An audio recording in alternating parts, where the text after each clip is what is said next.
1, 2, 3, 4.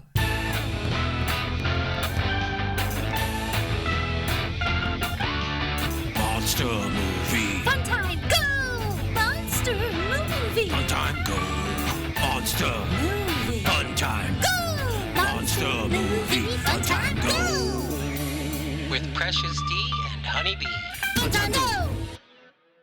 Ladies and gentlemen, boys and girls, friends and neighbors, welcome to Monster Movie Fun Time Go. I am one of your hosts, Precious D. And I'm the other one of your hosts, Honey Bee. Honeybee and I are two best friends making our way through the history of kaiju movies, but we're taking a little detour today. This is a bonus episode. So, come August, we will have run out of kaiju movies. We will have caught up. We might go back and find a few that we've missed here and there. And, of course, when anything new comes out, we'll cover that. But when we run out of kaiju, what we're going to do is start doing other kinds of monster movies. We'll probably start with some classic Universal monsters and some Nosferatu. So, in anticipation of that, and because it just came out 2 days ago in the U.S., we're going to talk a little bit in this bonus episode about Dracula, A Love Tale. Came out in 2005 in Europe and elsewhere. 2025. Yes, sorry, 2025. It came out last year, but it just came out this month in America. Mm-hmm. It's directed by Luc Besson, who I just learned is problematic, and that's disappointing. Aw, bummer. Some accusations, no convictions, but accusations of sexual abuse, assault. But also, and this is a fact, married a 16-year-old who he began dating when she was 15. Oof. That marriage broke up when he started dating Mila Jovovich at the age of 19 when they were making Fifth Element. They were married for a little while, but now she's divorced him and married a different director. So, had I known that, I was reading a review on Letterboxd, and people were like, don't go see this movie in the theater because he's a dick. Damn it. But I was like, too late. I came on here to register that I just watched it in the theater. So, it is, yes, released originally in France in July of 2025, 129 minutes in English, in color. Budget was $52 million. Box office over or under, Honeybee? I don't know. Is it still kind of going? Can we say yet? Yeah. Well, I guess this is about, it says here 33.7 million. So I guess that's non-U.S. box office. Yeah. So yeah, I see. It might make its money here now that it's opened in the U.S. Huh. Interesting. So, I'm really bummed to hear about the director. That sucks. Well, and he's directed some things I've enjoyed, particularly Fifth Element. Yeah. And I enjoyed a lot of Valerian and the City of a Thousand Planets. The main problem with that movie is the two leads have no chemistry. But everything else about the movie, well, and there's supposed to be kind of a romance going on between them. Right. And it's based on a comic book, and it's the kind of thing that Luc Besson, I think, read when he was young and always wanted to make a movie out of, and then fucked up with the casting. Damn it. Because everything else about the movie is great. I just don't buy that, that there's any interest between the two of them. So, and he directed The Professional and wanted to put some scenes with young Natalie Portman that were, a little too sexual, and her parents put their foot down and said no. So those scenes are not in there. But she's still she is still kind of sexualized in the film. Not explicitly, but still. Okay. Honeybee, what are your thoughts and feelings about Dracula, A Love Tale? I'm struggling a bit, honestly. I need to watch it like another time or two, I feel like, to really make decisions because I'm struggling. I'm struggling with it. I had mostly already seen it because as soon as clips started coming out, like I just was like watching all of these clips. And so I feel like I had pretty much already seen the whole movie, all of the like important parts of the movie. And I had just really been waiting for it. I was just really excited for it and I hyped it up a lot in my brain. And I haven't seen like a lot of the original Dracula stuff. My Dracula, like the first one that I saw was the one with Winona Ryder and what's his name? Gary Oldman? Yeah, Gary Oldman. Carrie Always. So that was Anthony Hopkins. Richard Grant. Yes. But I haven't seen Keanu it in Reeves. so long. It's leaving Netflix at the end of this month, so if you want to rewatch it, get on that. I saw that. So I don't know. I'm just really struggling with it because also I'm like, I really love vampires. Like I really love, but I just, here's the thing. I really loved the Nosferatu remake, right, in 2025. Like, obsessively. Know every word to it. We'll play it on in the background. Yes. Have a 6-foot cardboard cutout of Nosferatu, like Bill Skarsgård as Nosferatu, staring at me as I sleep. Like, obsessed. And so I think that Dracula, A Love Tale, he's a little bit of a bitch. He's just a little bit of a bitch. And here's the thing, is like, yes, and I love, like, the idea of how romantic, I guess, like, quote, unquote, the whole, like, waiting 400 years and, like, cursing God and, like, blah, okay? But then for all of that, for, like, how it ended, just, I don't know. I can't decide. I think the movie was well done as far as, like, things looked great. I loved the costumes. Like, but, it's just, like, I just think he's a bitch. And here's the thing. No tea, no shade. Like, but Nosferatu was like, you're gonna love me or I'm gonna kill this whole fucking town. Plague everywhere. And she's like, you don't know how to love. You can't love. And he's like telling her, like, love is beneath you. Love is for, like, mortals. Like, you don't need love.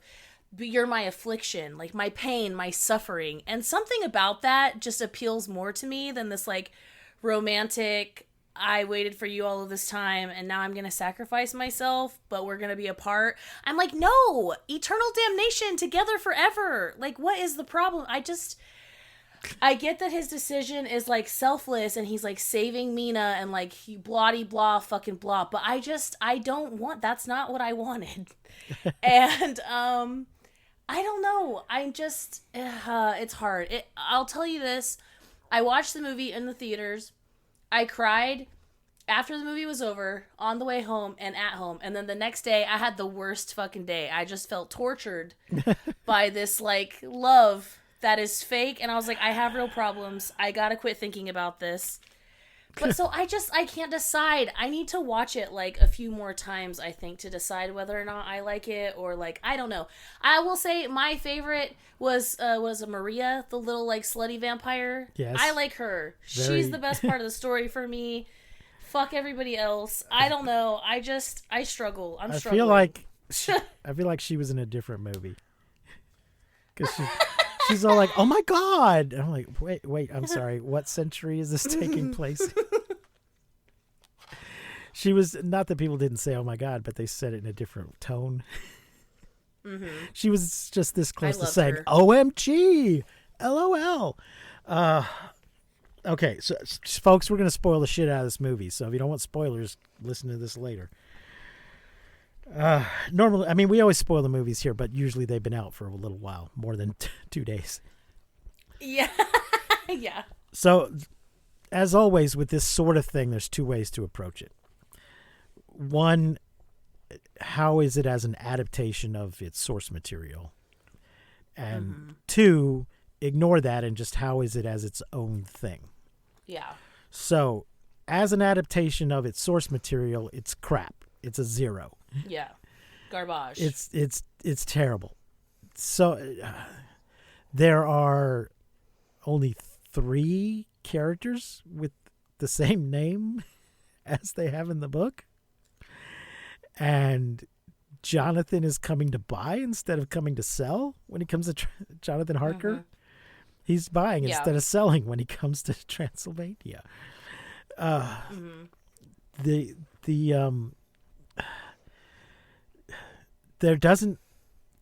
a Van Helsing-like character, but nobody says what his name is, and he's a priest.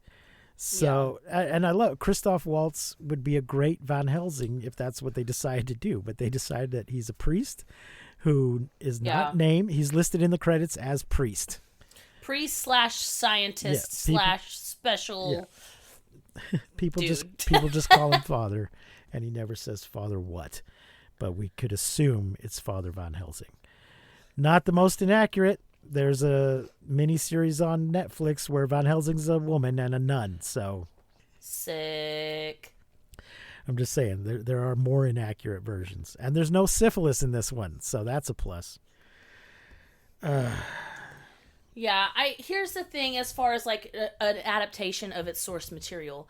I feel like I hear like people who really love Dracula like are obsessed. Like it's like, oh, Dracula is like the shit. Really, I feel like I've heard a lot of people say that like, oh, Nosferatu is just a rip-off of Dracula. Like it's a rip-off. And I'm like, okay, fine. But this really seals the deal for me of like, okay, but it's a better rip-off than some, we could say, even this, you know?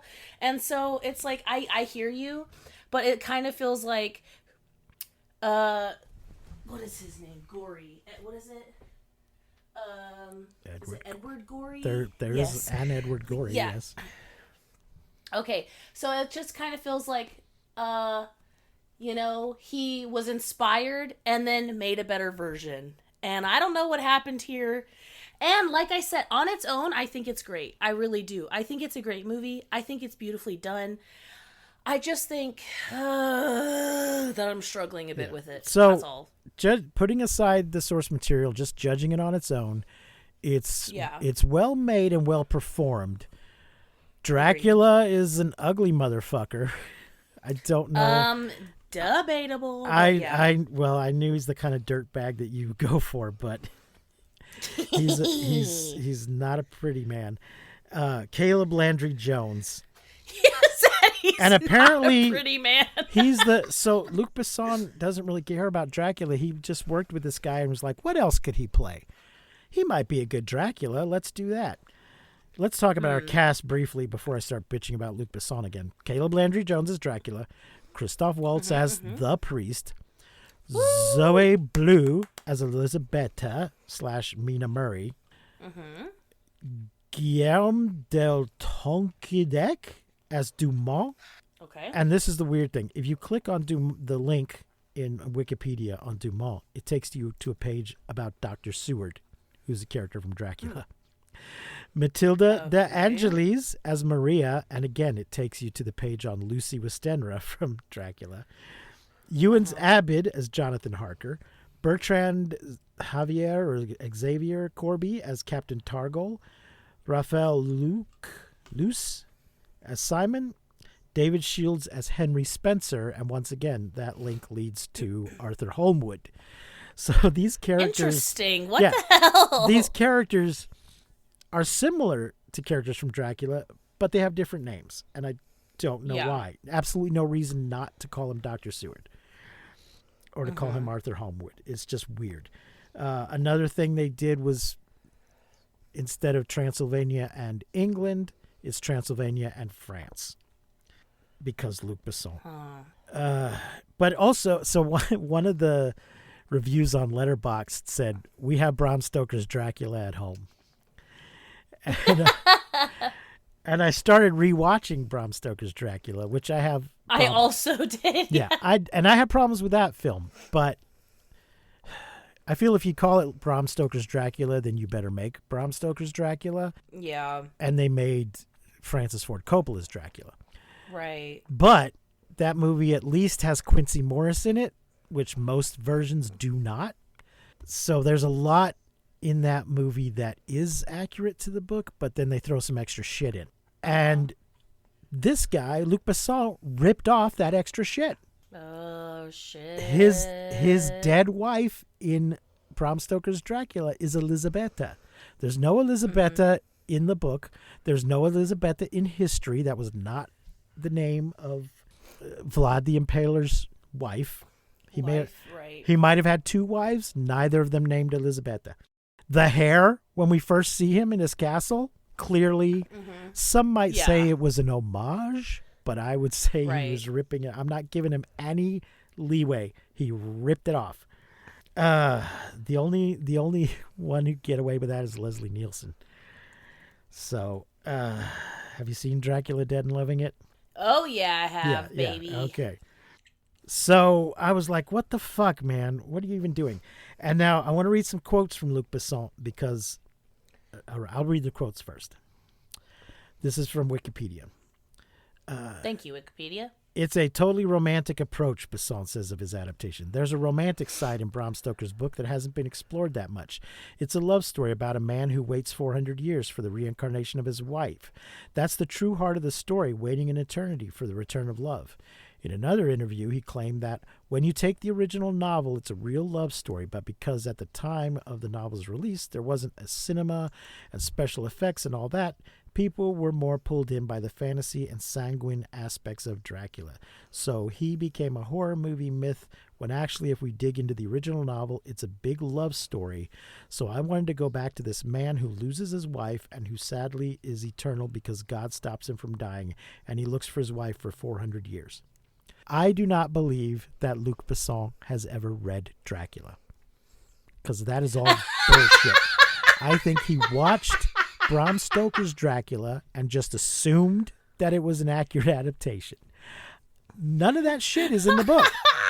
There is nothing in the book about him waiting for the reincarnation of his wife or his wife dying or anything like that. He just goes after Mina because she's there. He has 3 brides back home. He runs across Lucy and turns her into a vampire, and then Mina's next. That's all. It's not that she's special. She's just the next one on the list. The next one who's available and nearby. He doesn't become aware of her until after he's already chomped on Lucy. I haven't read the book, but I have just ordered it, and now I need to. Okay. Which one did you order? Just Bram Stoker's Dracula. No, I mean, you didn't order the Dracula Daily or just a regular?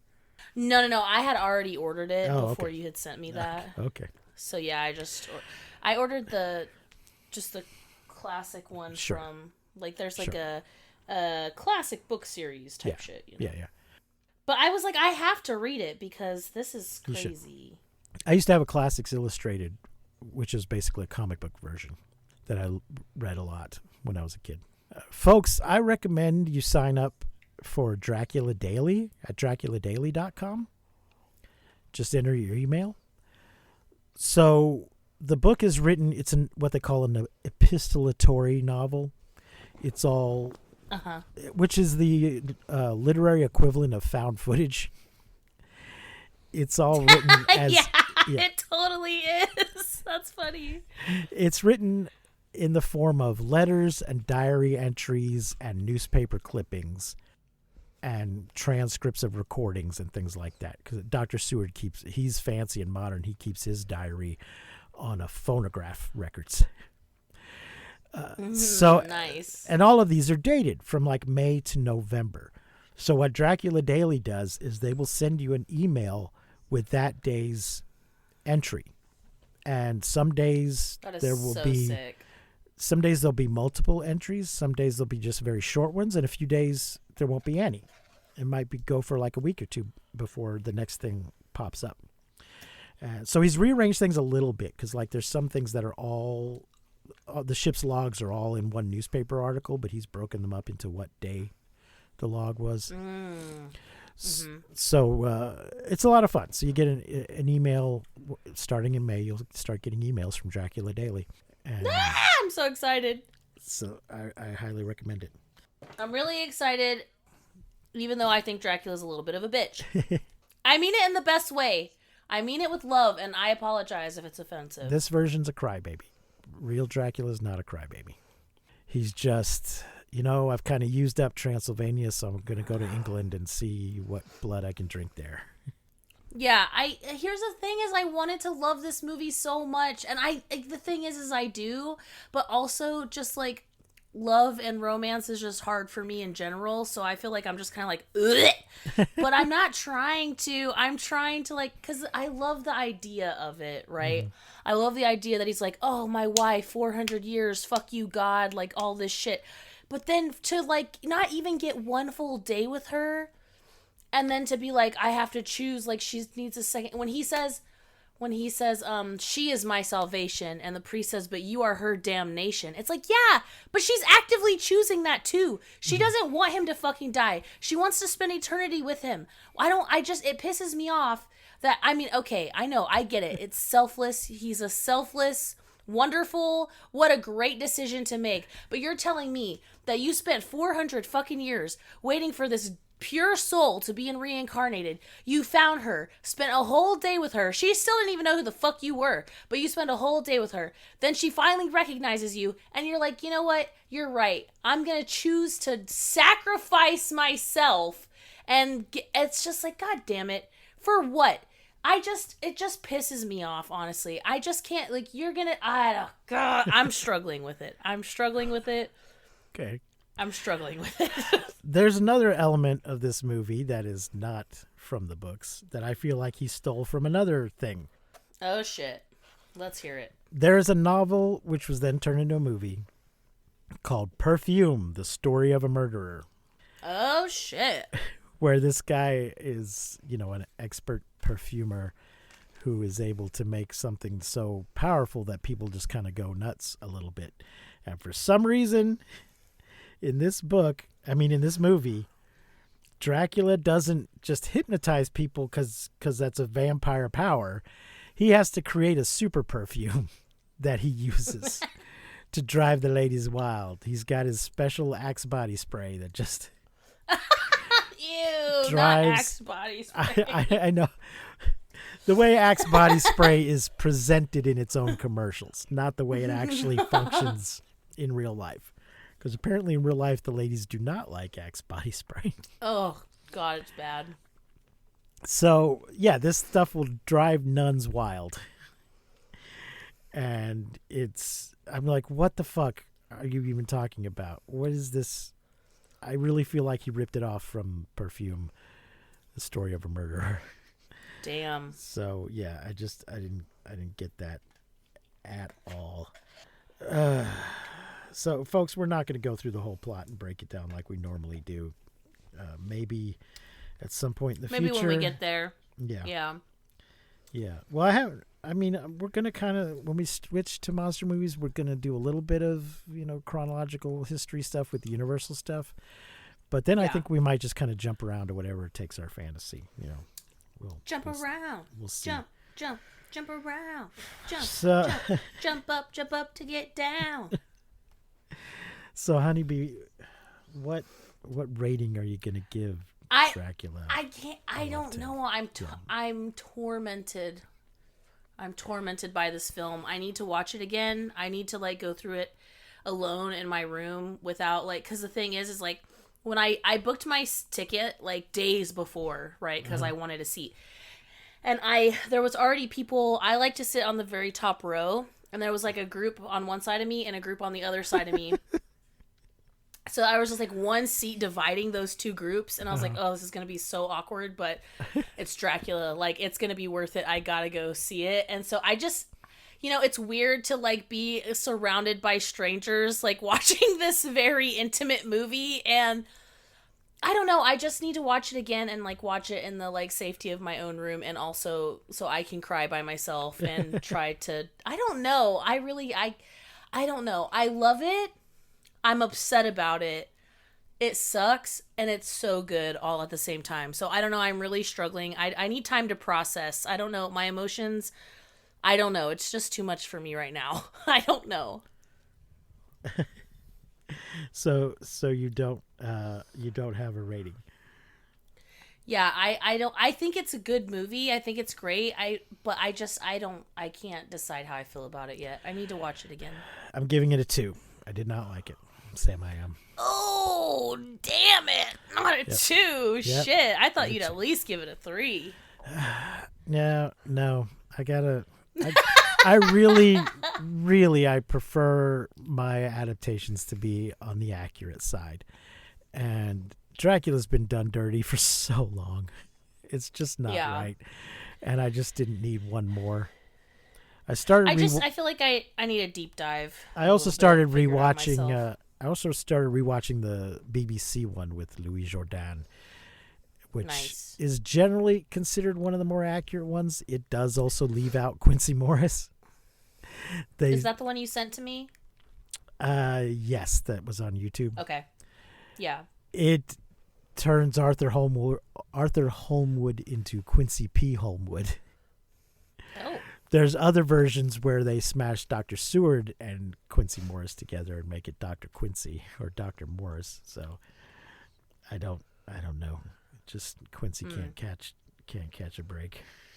Can't catch a break. Yeah. Speaking of Sarsgaard, as you were several minutes ago, his brother's going to be playing Frankenstein, I believe. Yeah, I'm pretty excited about it. In The Bride. I'm really excited to see it. Again, not going to be accurate at all, but looks like it might be fun. It looks great. I'm very excited about it. Did you watch Guillermo del Toro's Frankenstein that recently came out? I did. It's also got some issues. It's semi-accurate, but it's on my list, but I haven't watched it yet. It's okay. So. I didn't hate it, but I didn't love it. I wanted to love it, and I didn't. It's just okay. Yeah. He makes some changes that I didn't. I'm like, why? Why did you do that? So. Okay. All right.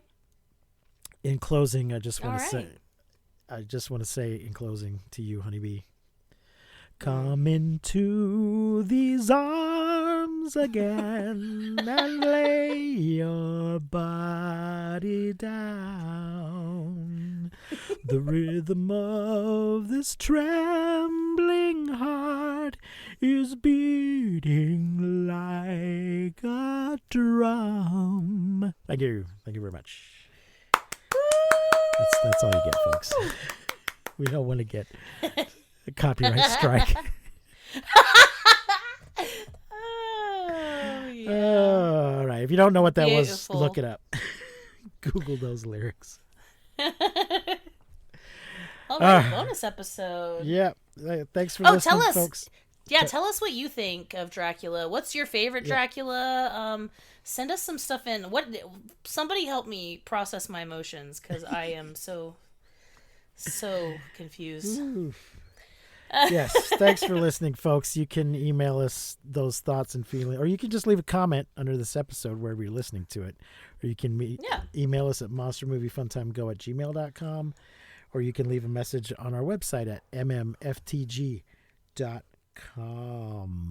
And if you leave a voice message, we could play it on the show. Yep. Until next time, I have been Precious D. And I have been Honey B. Remember to keep calm and take shelter in basements. And please, don't misuse science. We won't see you, but you will hear us next time on Monster Movie Fun Time Go. You've been listening to Monster Movie Fun Time Go. If you enjoyed the show, please consider rating and reviewing us on your podcasting platform of choice. You can leave us a message and find links to all our things at mmftg.com.